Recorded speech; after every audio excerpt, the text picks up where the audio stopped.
RayNeo built a working display into a pair of glasses and then did the harder thing, which was making the display impossible to notice.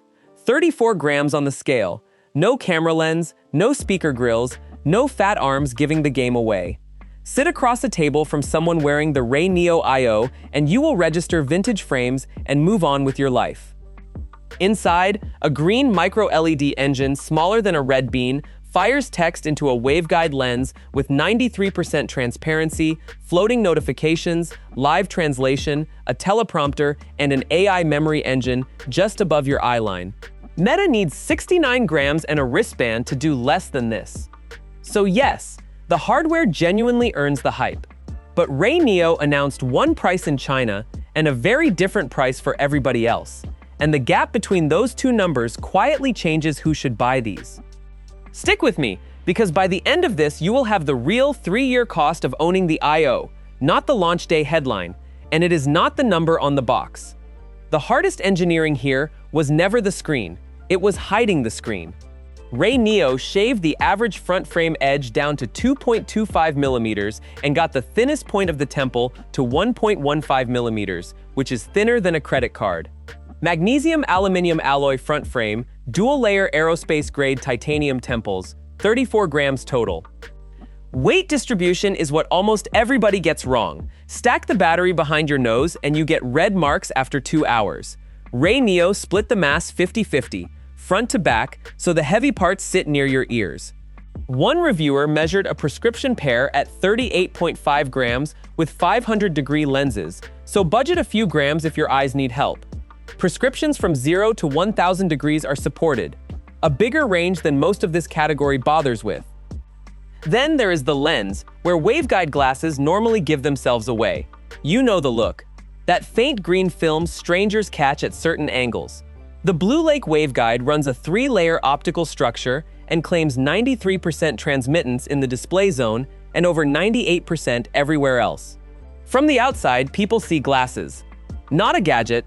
Monochrome green, a 23.5-degree field of view, roughly a 33-inch screen, viewed from across a room.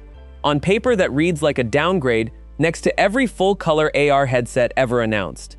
It is not a downgrade, it is a decision, and it is the right one. The image sits slightly above your natural eye line, so it never parks itself in the middle of the road. You glance up, read a line, look back down. Now here is a disagreement worth knowing, because the launch materials do not match. RayNeo in China claims 1,800 nits reaching your eye. English language coverage lists up to 1,300.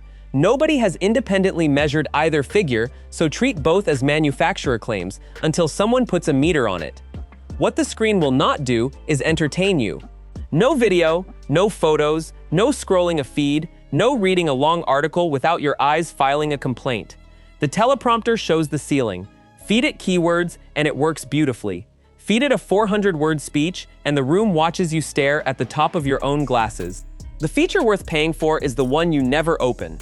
RayNeo calls it the all-day memory engine, and it is why this product is interesting rather than merely thin. 4 array microphones plus 1 bone conduction microphone run beamforming to work out who is speaking and where they sit. It builds a rolling 24-hour context of your day, then produces a summary at night, covering what got decided, what got promised, and what got dumped on you at the last second. The useful part comes the next morning, when you ask a follow-up question and it digs through yesterday's audio to answer it. A real-time prompt mode also recognizes a question aimed at you mid-conversation and surfaces talking points before you have finished panicking. The privacy design is more serious than marketing usually is.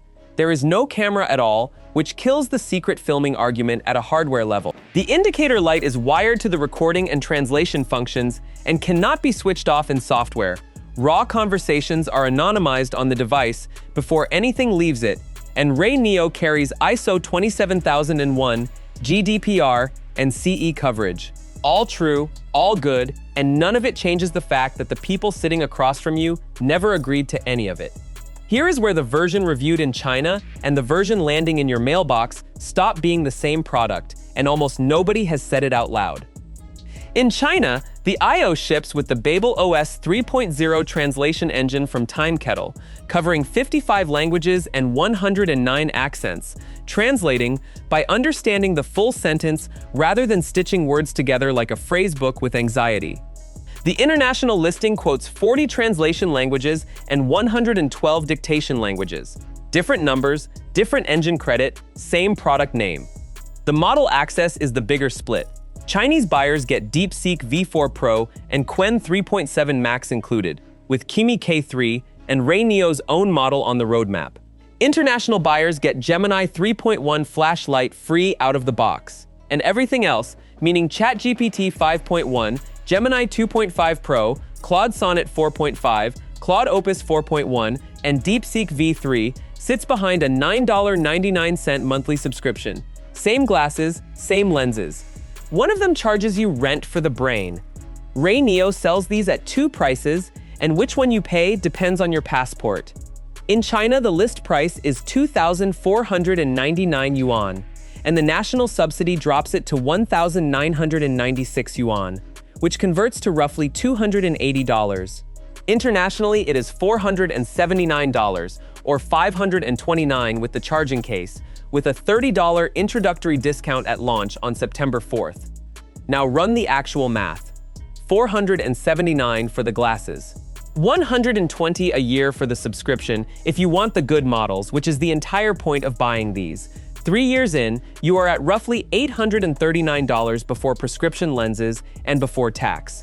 That is above the Meta Ray-Ban display at $799, which gives you a camera and full color but weighs 69 grams and dies in 6 hours.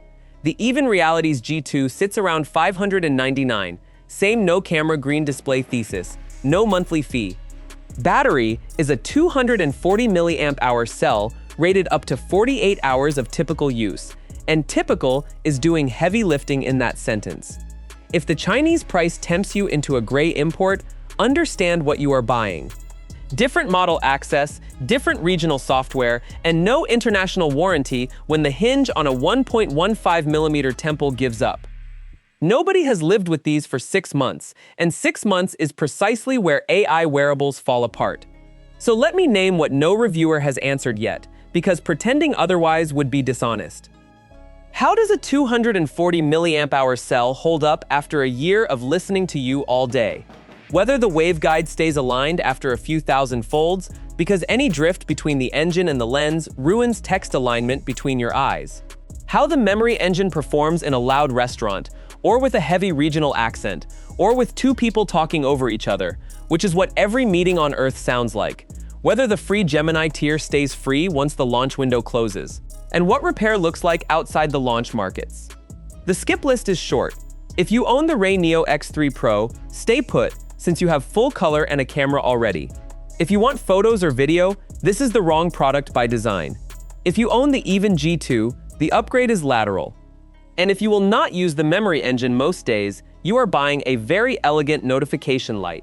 Buy the I/O if you live in meetings, forget commitments, and want a screen nobody else notices.